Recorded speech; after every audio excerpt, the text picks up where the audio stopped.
옛말에 간담상조라는 말이 있습니다. 간담상조란 말은 문자 그대로 간과 쓸개를 다 꺼내서 서로 보여준다는 말이죠. 간과 쓸개를 꺼내서 서로 보여준다는 말은 그야말로 있는 그대로를 다 보여주는 겁니다.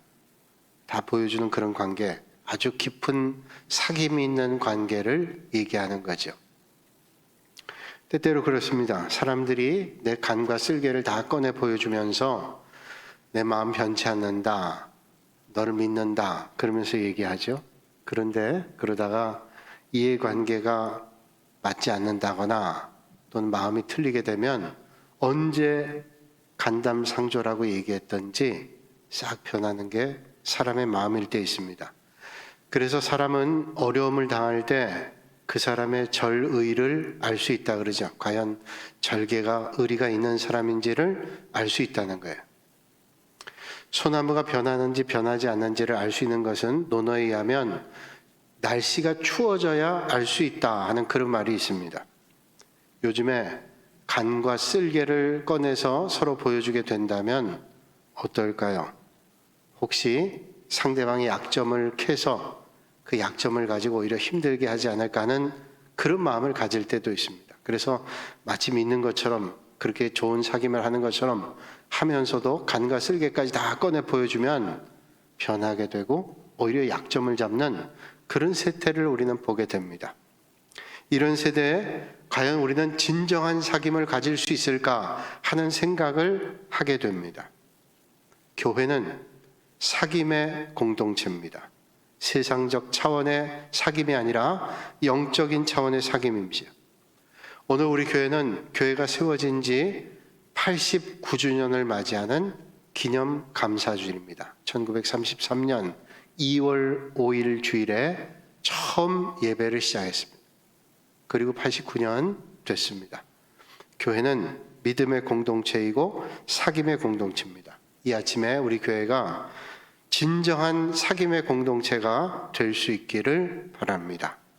오늘 주님 우리에게 이렇게 말씀하죠. 3절 말씀에 우리가 보고 들은 바를 너희에게도 전함은 너희로 우리와 사귐이 있게 하려 함이니 우리의 사귐은 아버지와 그의 아들 예수 그리스도와 더불어 누림이라. 세 번역으로 다시 한번 읽습니다. 우리가 보고 들은 바를 여러분에게도 선포합니다. 우리는 여러분도 우리와 서로 사귐을 가지기를 바라는 것입니다. 우리의 사귐은 아버지와 또 그의 아들 예수 그리스도와 함께 하는 사귐입니다. 말씀하고 있습니다. 그러면 사귐이란 말이 뭘까요? 헬라어로 사귐이란 말을 얘기한다면 코이노니아란 말합니다. 아마 코이노니아란 말을 더 익숙하게 많은 분들 알 수 있을 거예요. 코이노니아란 말은 교제란 말이죠. 사귐이란 말입니다. 하나님과의 사귐, 사람들, 믿음의 성도들 간의 사귐을 우리는 코이노니아라 그렇게 얘기합니다. 교회는 그런 사귐과 교제의 공동체입니다.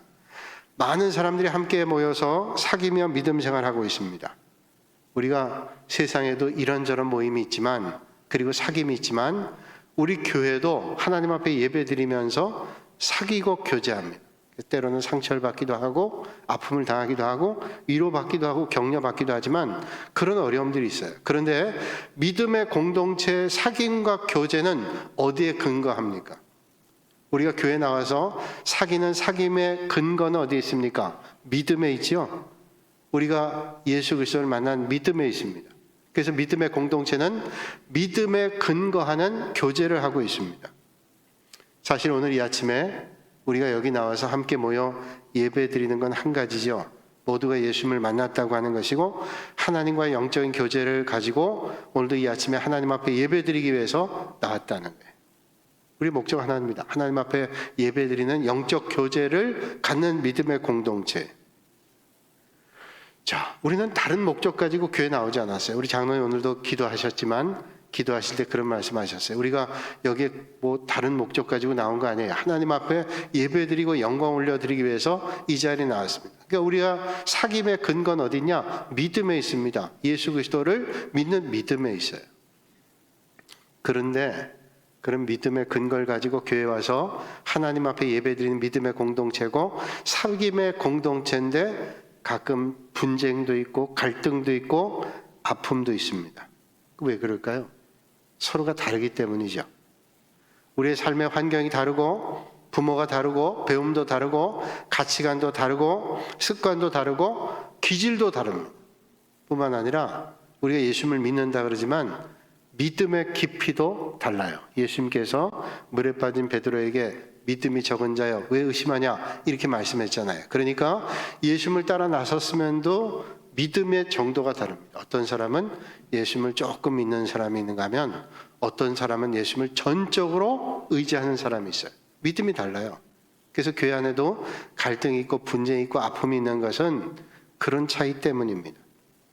그래서 여러분 마음속에 종종 그런 말을 할 때가 있죠. 저 사람은 왜 그럴까? 왜 말을 해도 저렇게 할까? 라고 생각할 때가 있습니다. 그런데 그게 사람이 모여있는 공동체에는 전혀 이상한 게 아닙니다. 정상적인 거예요. 왜냐하면 어떤 공동체에도 사람의 차이가 있어요. 그 사람 배운 거에 따라서 또 그 사람의 상식이나 어떤 기질에 따라서 표현이 다르기 때문에 그렇게 얘기하는 것보다 이렇게 하면 조금 좋았을 거 하는 아쉬움이 있잖아요. 그렇게 하면 상처를 받는데 하는 그런 생각할 때도 있습니다. 다 다르기 때문에. 그런데 그 다르다 그래서 이상한 게 아니라 정상입니다. 그런 경우들이 다 있단 말이죠.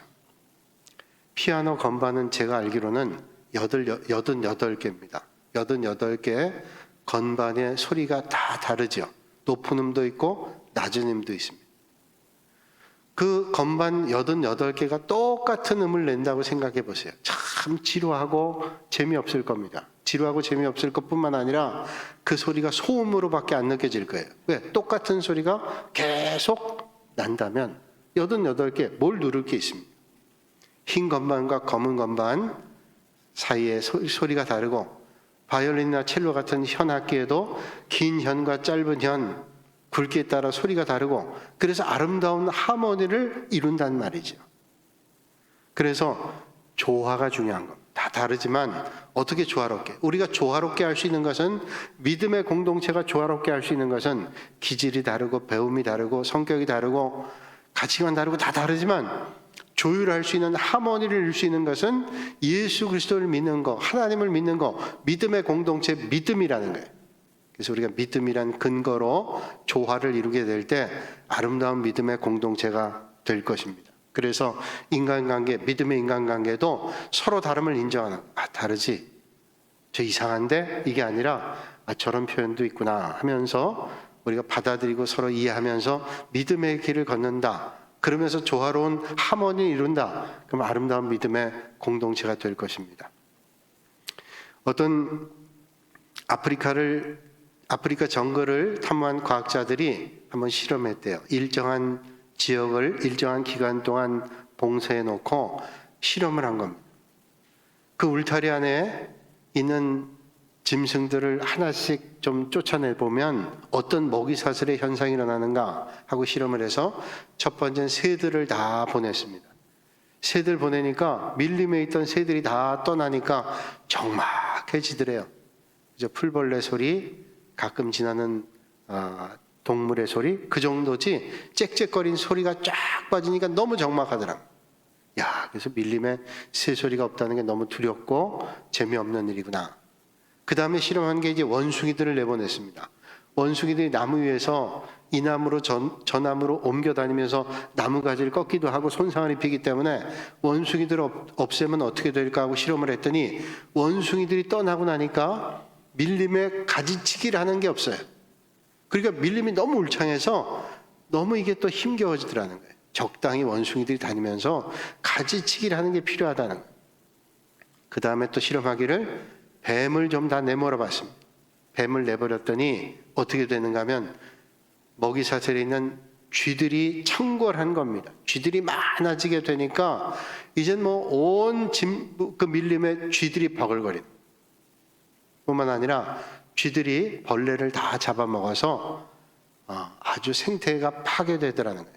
그래서 과학자들이 발견했어요. 이렇구나. 하나님은 정말로 훌륭하신 창조자이시고 조화를 이루시는 분인데 하나님께서 만들어 주신 그대로 보존하는 것이 가장 귀한 복된 일이구나. 그래서 우리는 그걸 보면서 생각해요. 아, 참 감사하구나. 우리가 함께 살아갈 때 성격이 다르고 다 다를 수 있다는 것이 어떤 면에서 조화로운 삶을 이룰 수 있는 믿음의 공동체를 만들 수 있는 거예요. 우리 교회 안에도 마찬가지잖아요. 믿음이 좋은 사람 보면서 우리는 좋은 믿음을 따라가기도 하죠. 믿음이 좀 연약한 사람들 보면 우리가 믿음이 연약한 사람들 세워주죠. 잘 몰라서 그러니까 믿음을 세워줍니다. 그러면서 또 힘을 얻게 되죠. 그러면서 믿음의 공동체가 조화롭게 만들어지게 되는 것이죠. 오늘 말씀합니다. 우리가 보고 들은 바를 너희에게도 전함은 너희로 우리와 사귐이 있게 하려 함이니. 예수님을 만난 성도들 간에는 반드시 사귐이 있다는 말이죠. 우리 교회 공동체를 가족과 같다 그렇게 얘기를 합니다. 그래서 교회 공동체 하나님 앞에 예배드리는 사람들 가족이라는 거죠. 가족이란 말은 사귐이 있는 겁니다. 가족은 사귐이 있죠. 요즘에 뭐 한 가족에 있지만 서로 만나지 못한 사람도 있다는 건 정상적이지 않죠. 가족 간에는 사귐이 있습니다. 많이 만나든 적게 만나든 사귐이 있습니다. 그게 온전한 것이죠. 그런데 그런 가족 안에도 다 다릅니다. 한 뱃속에서 나온 자식들끼리도 다르고 사랑해서 결혼한 부부 간에도 다르고 또 부모와 자식 간에도 다르고 형제 간에도 다 다릅니다. 다르다 그래서 내버리지 않아. 아유, 저 다르니 내버리자. 그러지 않아요. 가족이기 때문에 용납하고 받아들이기도 합니다. 교회도 마찬가지죠. 달라요. 말하는 것도 다르고 행동도 다릅니다. 그런데 믿음 안에서 공통점이 있습니다. 그래서 사귈 수 있는 거예요. 교회 공동체에 다른 믿음을 가지고 있다면 사귈 수가 없겠죠. 그런데 같은 믿음을 가지고 있다면 사귀는 거예요. 만약에 이 자리에 이단이 있거나 예수 그리스도를 주로 고백하는 믿음이 없는 사람이 있다면 그 사귐은 절대로 이루어질 수가 없습니다. 또 믿음의 교제를 이룰 수가 없습니다. 그러나 믿음이라는 공통점이 있다면 사귀는 거죠. 또 우리는 믿음의 성도들 간의 사귐뿐만 아니라 하나님과의 사귐이 있어야 되고 예수 그리스도와의 사귐이 있어야 됩니다. 그래서 하나님과 예배를 통하여 말씀을 통하여 알게 되죠. 주님과 교제하게 됩니다. 기도하면서 말씀을 듣고 나누면서 우리는 하나님을 알아가게 되죠. 여러분들이 매주 와서 예배를 드리는데 예배를 드리면서 우리는 주님에 대해서 알아갑니다. 하나님의 뜻을 알아갑니다. 여기서 여러분들이 어떤 집을 사야 잘 사는 집일까? 어떻게 해야 돈을 잘 벌까? 그거 배워가는 사람 없어요. 우리가 여기서 배우는 것은 어떻게 하나님의 뜻을 알게 되고 하나님 기뻐하시는 게 뭔지, 하나님께 영광 올려드리는 게 뭔지 이걸 발견하고 가는 것이 교회지요. 교회는 하나님과 예수 그리스도와 믿음의 성도들 간의 교제가 깊어지는 것입니다.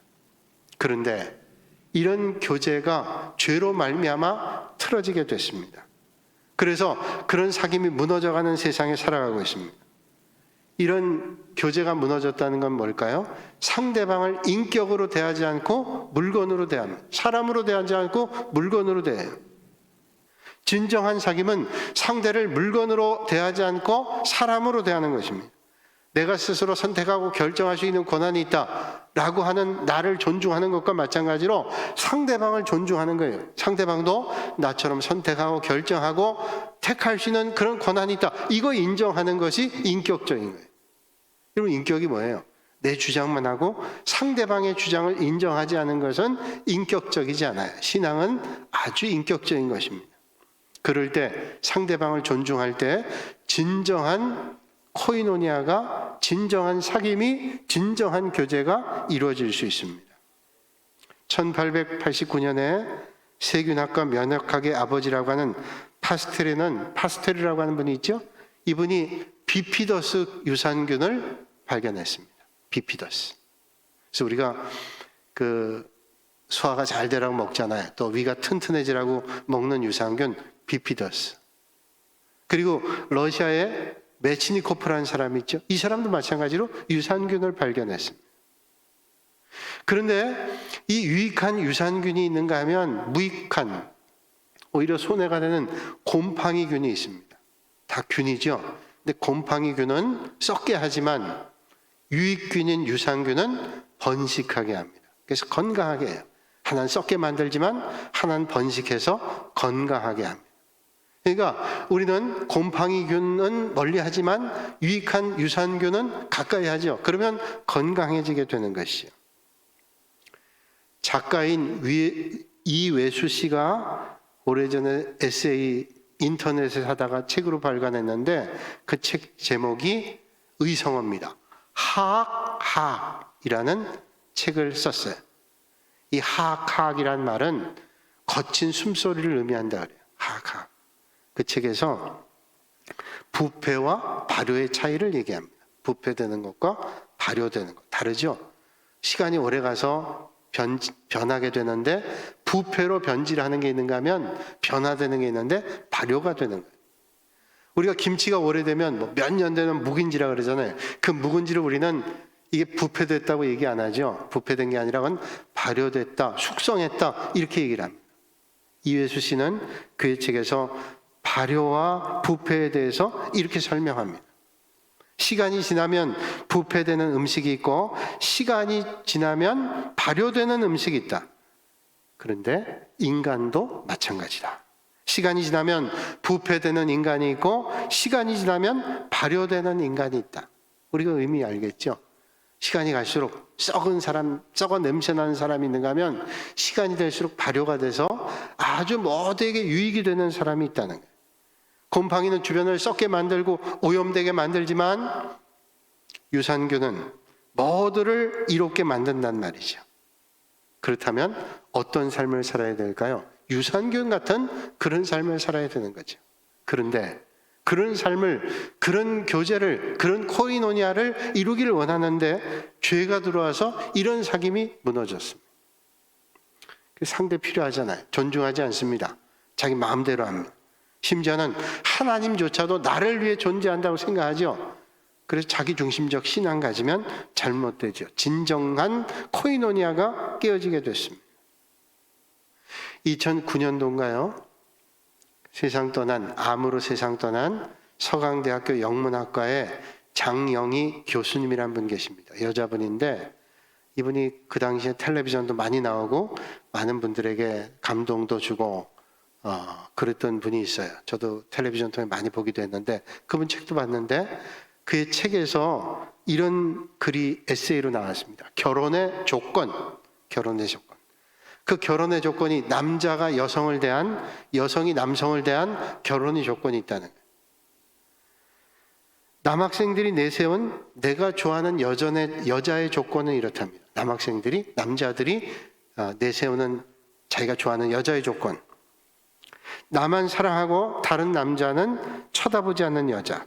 우리 부모님을 공경하고 잘 돌보는 여자. 요리 잘하는 여자, 부지런해서 늘 집안을 깨끗하게 정돈해 놓는 여자, 몸과 정신이 건강한 여자, 책을 읽는 여자, 근검에서 옷 사는데 돈 많이 쓰지 않은 여자, 내가 팥으로 맥주를 쓴다 해도 믿는 여자, 비가 오면 우산 들고 버스 정류장에서 기다려주는 여자, 목소리가 크지 않은 여자, 내가 아무리 늦게 와도 저녁 먹지 않고 기다리는 여자. 불편한 분들이 많이 계신 것 같아요. 심지어는 겨울에 스웨터를 짜주는 여자. 더 많은데 제가 극히 일부만 읽어드렸어요. 그러면 여성분들이 나도 야 소원이 있다 야 이런 분 계실 거예요. 여성분들이 원하는 배우자감을 이렇게 얘기를 합니다. 나만 사랑하고 다른 여자는 쳐다보지도 않는 남자, 신체 건강하고 머리 좋고 야망 있고 유머 감각 있고 돈도 많이 버는 남자, 가사일을 즐겨하는 남자, 내가 야단 칠 때 말없이 앉아있는 남자, 내 독립적인 생활 방해하지 않는 남자, 애 잘 키우는 남자, 우리 부모님 일주일에 한 번 방문하는 남자, 퇴근 후에 집에 와서 요리하고 집안 치우는 남자, 아침에 일찍 일어나 모닝커피 만들어 침대로 가져다 주는 남자, 예쁜 여자를 끔찍히 싫어하는 남자. 여자 화장실 앞에서 핸드백 들고 서 있는 것을 전혀 부끄러워하지 않는 남자. 몇 개나 해당될까요? 아마 이런 마음을 가지고 배우자감을 찾는다면 어떤 사람도 행복할 수 없고 찾을 수도 없을 거예요. 모르겠어요. 처음에는 이런 사람, 비슷한 사람을 찾는지는 모르지만 살면서도 계속 이럴까 하는 생각이 들어요. 정말로 행복한 사람이 된다면 서로 손을 행해야죠.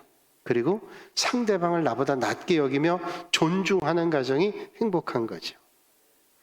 전 결혼식 주례 때 가끔 그런 말씀을 전합니다. 지금까지 여러분들이 왜 결혼하려고 마음먹었냐? 그러면 얘기합니다. 남자들 대부분 사랑하기 때문입니다. 그래요. 이 세상에 그 많은 남자와 여자가 있는데 다 그 사람 사랑하기 때문에. 그런데 그건 틀림없는 맞는 말이에요. 그런데 제가 한마디 더 합니다. 사랑하기 때문에 결혼하는데 이제 정말로 중요한 것은 앞으로 더 사랑할 마음 가지고 살아야 돼요. 지금까지 사랑해서 결혼하는데 더 내가 사랑해 주겠다는 마음으로 살지 않으면 절대로 행복할 수 없습니다. 그러니까 또 어떤 분이 묻더라고요. 목사님 그렇게 하세요? 제 아내한테 묻는데요. 그러니까 그거 쉽지 않은 일이죠. 근데 그게 맞는 거예요. 더 내가 사랑해 주겠다는 마음이 없으면 절대로 행복을 이룰 수 없어요. 진정한 코이노니아는 그러지 않으면 깨어집니다. 먼저 섬김, 그런 깊은 교제가 없이는 깨어지는 거예요. 오늘 주님 말씀하죠. 우리의 사귐은 하나님 아버지와 그리스도와 더불어 누리는 사귐이라 그렇게 말씀합니다. 그러니까 믿음 안의 사귐은 주님과 더불어 누리는 사귐, 운명 공동체, 주님과 함께 죽고 사는 거예요. 그래서 우리가 만나는 영적 교제는 뭐예요? 그냥 교제가 아니라 주님과 함께 영원히 죽고 사는 믿음의 공동체, 목숨 걸고 하는 믿음의 공동체가 교회 공동체라는. 프랑스의 애국자 잔다르카를 아시죠? 잔다르크, 여자입니다. 잔다르크가 영국을 물리쳤던 그런 사람 아니에요? 이 잔다르크가 하루는 꿈을 꿨답니다. 꿈을 꾸면서 기도하는데 하나님의 뚜렷한 음성을 들었습니다. 잔다르크야, 100년 전쟁으로 영국에게 짓밟힌 조국을 구해라. 이런 음성이 너무도 또렷하고 분명하게 들렸답니다. 이런 음성을 듣고 1429년에 당시에 프랑스의 국왕이었던 샤르 7세를 만나러 가겠다 그랬습니다. 주변에 말했습니다. 야, 네가 꿈인지 생신지 기도하다가 하나님 음성 들었다 했는데 너는 그랬을지 모르지만 아무도 그 말을 들어주지 않아. 우리도 믿을 수 없어. 제지했어요. 그러나 너무 단호했습니다. 하나님께 분명히 나에게 말씀하셨어. 갔습니다. 왕실 다가가는데 그 왕궁에서 받아주겠어요. 그러나 너무 간절하고 진실하게 얘기해서 어떻게 저렇게 해서 왕까지 얘기가 들어갔습니다. 왕 앞에 아련하게 됐어요. 샤르 7세가 얘기합니다. 왕이 나도 하나님의 음성을 듣질 못하는데 건방지게 네가 하나님의 음성을 들었단 말이냐? 난 도저히 믿지 못한다 라고 얘기했답니다. 그럴 때 잔다르카 이런 대답했습니다. 하나님께서는 하나님을 친아버지처럼 사귀는 사람에게만 그의 음성을 들려주십니다. 그러니까 잔다르크는 하나님을 친아버지처럼 여기기 때문에 하나님의 음성을 들었다는 거예요. 왕이 그 말을 듣고 감동을 했어요. 야, 이 어린 소녀가 하나님을 친아버지처럼 감동을 받고 프랑스군 6,000명을 내줬다 그러죠. 그래서 그 6,000명 데리고 전쟁에 나가서 승리했습니다. 하나님과 사귀면서 교제하는 사람은 하나님을 날마다 만나고 기도하는 사람, 영적 교제가 깊어지는 사람, 주님과 함께하여 목숨과 같이 주님과 함께하기를 간절하게 여기는 사람. 요한복음 17장 21절에 말씀하죠. 아버지요, 아버지께서 내 안에, 내가 그 아버지 안에 있는 것 같이 그들도 다 하나가 되어 우리 안에 있게 하사 세상으로 아버지께서 나를 보내신 것을 믿게 하옵소서. 여러분, 주님께서 이 땅에 오신 이유는 딱 하나입니다. 예수님과 하나님 하나이신 것처럼 우리가 하나 되게, 그래서 우리가 구원받게, 그리고 우리가 잘 알고 있는 대로 내가 그 안에, 그 주님이 내 안에, 내가 주님 안에, 주님이 내 안에 연합하는 거죠. 믿음이 뭘까요? 주님이 내 안에 계시고 내가 주님 안에 있는 것, 그게 연합하는 겁니다. 진정한 믿음의 교제는, 영적인 교제는 주님이 내 안에 계시고 내가 주님 안에 있는 것입니다. 내가 주님 안에 있고 주님이 내 안에 있는 거면 이제 경계가 무너집니다. 내가 주님 안에, 주님이 내 안에. 그래서 갈 바르트라고 하는 신학자는 그런 말을 했습니다. 깊은 기도는 어떤 기도냐? 내 기도가 하나님의 기도가 되고 하나님의 기도가 내 기도가 되고 하나님이 무슨 기도를 하시겠어요? 하나님은 기도를 받으시는 분이죠. 그런데 우리가 깊이 기도하면 하나님의 마음을 깨닫게 되고 내 기도가 어느덧 하나님의 마음이 되는 거예요. 그러니까 하나님과의 연합이 일어나고 주님과의 연합이 일어나는 것이 바로 믿음의 공동체, 연합되는 거죠. 주님이 내 안에, 내가 주님 안에. 그런 경계가 무너지는 것을 우리는 사랑이라 그러죠. 완전한 사랑. 그분과 내가 하나가 되는 사랑. 사랑에 빠지면 이런 경계가 무너집니다. 너무 어렵고 복잡한 얘기한 걸 같아서 다 이해하시겠지만 조금 더 쉽게 얘기한다면 이렇게 얘기할 수 있어요. 부모와 자녀 간의 사랑이 그렇지 않을까요? 오래전에 어떤 정형외과 간호사가 쓴 수기를 스크랩해 놓은 게 있어 제가 말씀드립니다. 정형외과 간호사인데 어떤 모녀가 이 정형외과를 찾아왔답니다.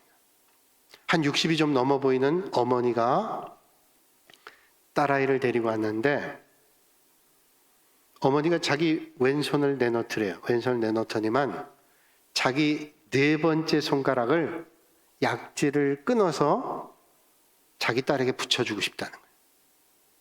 그게 글쎄 의학적으로 제가 가능한지 모르겠지만 그 책에 나온 거니까 제가 소개해드려요. 하겠다. 근데 그 말하는데 딸아이는 아무 소리 못하고 있는 겁니다. 간호사가 그렇게 못한다 그러는데 아니 그래도 의사 선생님 좀 만나게 해달라고 만났습니다. 의사분에게 얘기하니까 안 된다고 펄펄 뛰면서 그럴 순 없다고. 그런데 그 의사분에게 간절하게 애절하게 어머니가 얘기하더래. 제 딸아이가 초등학교 다닐 때 농사일을 돕다가 그만 손이 다쳤는데 왼손가락 5개가 다 잘라졌어요. 급하게 병원에 가서 이제 봉합수술을 하는데 4개는 잘 붙었답니다. 그런데 4번째 손가락 약지가 끊어진 걸 붙이지 못했대. 괴사한 거죠. 그래서 결국은 손가락 없이 지냈는데 그 딸아이가 결혼할 날짜가 다가온답니다. 몇 달 뒤에 결혼하게 되는데 자기 마음속에 4번째 손가락에 결혼 반지를 껴줘야 되는데 껴줄 손가락이 없는 거예요. 그래서 추하고 미운 자기 손가락이지만 그 손가락 잘라서 이어주고 자기는 뭐 이제 없어도 된다. 그렇게 생각하면서 해줘야 되겠다. 뭐 말리지만 어머니가 너무 간절한 마음으로 소원을 간절히 부탁을 해서 해줬던 모양이에요. 그리고 수술이 끝나고 회복되면서 엄마하고 딸아이가 손을 붙잡고 울었답니다. 서로 애처로워서 울었대요. 수술을 도왔던 간호사가 이런 말을 했습니다. 모녀의 손가락 사랑을 통해서 예수 그리스도의 거룩한 사랑을 새삼 느꼈습니다. 손가락 하나의 사랑도 이렇게 큰데 온 몸을 다 주신 예수 그리스도의 사랑이 얼마나 크고 위대한지요. 그렇죠. 사랑이 깊어지면 연합이 되죠. 그가 내 안에, 내가 그 안에 있는 거예요. 손가락 끊어주는 거 아무것도 안 해.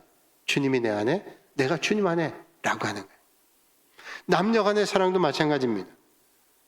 남자와 여자 2사람이 만나 사랑하죠. 그 사랑하게 되면 결혼하게 됩니다. 그러면 소유의 경계가 모호해집니다. 어디까지가 남편 돈이고 어디까지가 아내 돈인지 그게 애매하죠.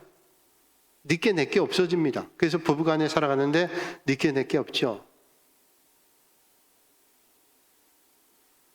그건 소유뿐만이 아니라 기쁨과 슬픔도 마찬가지. 남편이 기뻐하면 아내도 기뻐하게 되고 아내가 슬퍼하면 남편도 슬퍼하게 됩니다. 기쁨과 슬픔도 꼭 같습니다. 경계가 모호해지게 되는 거예요. 왜? 내가 그 안에, 그가 내 안에 있기 때문에, 연합체이기 때문에. 그게 가족이고 믿음의 공동체고 하나님과 나와의 관계가 그런 관계라고 하는 것을 말씀해 주고 있습니다. 오래전에 리더스 다이제스트 글에 이런 글이 실린 적이 있습니다. 평생 동안 혼자 걷지 못하고 목발에만 의지해야 했던 아버지가 계십니다 하는 글이에요. 평생 동안 목발에 의지하여 살고 계신 아버지가 계십니다. 제가 그 글을 그대로 한번 읽어드릴게요. 그런 아버지가 힘든 걸음마를 연습하기 시작했던 건 맞이인 내가 결혼 이야기를 꺼낼 즈음이었습니다. 사람들의 만류도 뿌리치고 의족을 끼우시더니 그날부터 줄곧 앞마당에 나가 걷는 연습을 하셨습니다. 한 걸음 한 걸음 내디딜 때마다 얼마나 힘겨워 보이시는지 땀으로 범벅된 아버지는 하루에도 몇 번씩 땅바닥에 넘어지곤 하셨습니다. 아빠, 그렇게 무리하면 큰일 나요. 엄마랑 내가 아무리 모시고 들어가려고 해도 아버지는 진땀 어린 미소를 지어 보이셨습니다. 얘야, 그래도 네 결혼식 날 이 애비가 네 손이라도 잡고 들어가려면 다른 건 몰라도 걸을 수는 있어야지. 나는 아버지의 그런 모습을 보면서도 그냥 큰아버지나 삼촌이 그 일을 대신해 주기를 은근히 바랬다. 결혼할 경석 씨에게 그리고 그의 부모님과 친척들, 친구들에게도 의족을 끼고 쩔룩거리는 아버지의 모습을 보이고 싶진 않았기 때문입니다. 그런데 아버지의 힘겨운 걸음마 연습이 계속되면서 결혼 날짜는 하루하루 다가왔습니다. 나는 조금씩 두려워졌습니다. 정작 결혼식 날 아버지가 넘어지지는 않을까, 신랑 측 사람들이 수군거리지는 않을까, 한숨 속에서 결혼식 날이 다가왔습니다. 아침에 눈을 떠보니 제일 먼저 현관에 하얀 운동화가 눈에 띄었습니다. 누구 신발일까? 경황이 없어서 그냥 지나치긴 했는데 아무래도 마음에 걸렸습니다. 결국 결혼식장에서 만난 아버지는 걱정했던 대로 아침에 현관에 놓여있던 하얀 운동화를 신고 계셨습니다. 난 가슴이 뜨끔했습니다. 아무리 힘이 든다고 해도 잠깐인데 좀 구두를 신진 않으시고선 당신의 힘이 모자라서 그런 건지 아니면 떠나는 내게 힘을 내란 뜻인지 아버지는 내 손을 꼭 잡았습니다. 하객들의 웅성거림 속에서 쩔룩쩔룩 걸어야 했던 그 길이 아버지에겐 얼마나 멀고 고통스러웠을까. 진땀을 흘리시며 한 걸음 한 걸음 옮길 때마다 아버지는 무슨 생각하셨을까. 하지만 난 결혼식 내내 아버지의 하얀 운동화만 떠올렸습니다. 도대체 누가 그런 운동화를 신으라고 했는지. 어머니일까? 왜 구두를 안 사시고 누구에게인지도 모를 원망에 두 볼이 화끈거렸고 도저히 고개를 들 수가 없었습니다. 아버지의 무한한 듯한 표정도 뿌듯해하시는 미소도 미쳐보지 못하고 그렇게 결혼식은 끝났습니다. 그 후에도 난 화려한 웨딩드레스를 입은 내 손을 잡고 아버지가 막 걸음을 떼어놓는 장면이 담긴 결혼사진을 절대로 펴보지 않았습니다. 사진 속 아버지의 하얀 운동화만 봐도 마음이 안 좋았기 때문입니다. 그런데 얼마 전 아버지가 위독해 병원으로 달려갔을 때 난 비로소 그 하얀 운동화를 선물했던 주인공을 알 수 있었습니다. 아버지는 여느 때처럼 내 손을 꼭 잡고 천천히 말을 이으셨습니다. 아가야, 네 남편에게 자랑하라. 네가 결혼을 한다고 했을 때 사실 난 내 손을 잡고 식장으로 걸어갈 자신이 없었단다. 그런데 네 남편이 매일같이 날 찾아와 용기를 줬고 걸음 연습도 도와주더구나. 결혼식 전날엔 행여내가 넘어질까 봐 푹신한 고무가 되어진 하얀 운동화도 사다 주고 조심해서 천천히 걸어야 한다고 얼마나 당부를 하든지. 난 그때 알았다. 네가 좋은 사람 만났다고, 참 좋은 사람 만났다고. 복음이라고 하는 것은 그런 주님께서 주님 안으로 우리를 초청하신 것입니다. 그런 주님과 믿음의 성도들이 내가 연합하는 것입니다. 오늘 주님 말씀을 세 번역으로 보면 우리의 사귐은 아버지와 또 그의 아들 예수 그리스도와 함께하는 사귐, 우리의 사귐은 주님과 함께하는 사귐입니다. 오늘 이 아침에 그런 사귐이 여러분의 삶의 자리에 넘치시기를 주님의 이름으로 축복합니다. 에이든 토저라고 하는 목사님 계십니다. 이분은 말씀의 능력이 있어요. 하나님 말씀 전할 때마다 마치 용광로의 문을 여는 것 같은 뜨거움들을 많은 사람들이 느꼈다 그래요. 토저는 이런 말을 했습니다. 우리가 어떤 사람을 만났을 때 한 번 만난 것으로 그를 다 알 수 없습니다. 마찬가지로 하나님 만났을 때 한 번 만난 것으로 위대하신 창조주 하나님을 절대로 다 알 수 없습니다. 그 사람을 알기 원하고 친구가 되려면 자주 만나야 합니다. 따라서 하나님을 처음 만난 사람은 지속적으로 예배와 기도를 통하여 하나님과의 만남과 교제를 유지해야 됩니다. 그래야 하나님을 알 수 있습니다. 사랑하는 여러분, 오늘 여러분들의 만남은, 여러분들의 사귐은, 여러분들의 교제는 어떠신지요? 혹시 하나님과의 사이가 멀어졌다고 느껴진다면 이유가 있습니다. 하나님을 얼마나 만나고 계시는지요? 여러분 삶의 자리에 얼마나 주님과 깊은 교제가 있으신지요? 오늘 이 아침에 내가 어디서 하나님과 멀어졌나 살펴보실 수 있기를 바랍니다. 주님 말씀하시죠. 우리가 이것을 쓰면 우리의 기쁨이 충만하게 하려 함이라. 하나님은 우리가 기쁨에 충만한 삶을 살기를 원하고 계십니다. 만약 지금 여러분 삶에 기쁨이 없다면 여러분 자신을 살펴보실 수 있길 바랍니다. 그리고 하나님과 나 사이를 멀어지게 한 것이 뭔지를 살펴보시고 하나님과 사귐의 기쁨을 날마다 회복하실 수 있기를 바랍니다. 그래서 여러분의 삶에 기쁨이 충만한 삶이 되시기를 주님의 이름으로 축복합니다. 거룩하신 아버지 하나님, 날마다 주님께서 우리의 걸음을 인도하시고 우리 주님과 함께 교제하기를 기뻐하시며 깊은 만남을 원하고 계시는 것을 믿습니다. 우리가 주님과의 깊은 교제, 믿음의 성도들과의 깊은 교제를 통하여 주님 몸된 교회를 견고히 세워나가는 믿음의 성도들 되게 하여 주시옵소서. 혹시 주님과의 관계가 멀어지게 됐다면 살펴보고 우리의 믿음의 자리가 다시 한번 주님께 향해 하나님과의 깊은 코이노니아가 날마다 이루어지게 하여 주시옵소서. 예수님의 이름으로 기도하옵나이다. 아멘.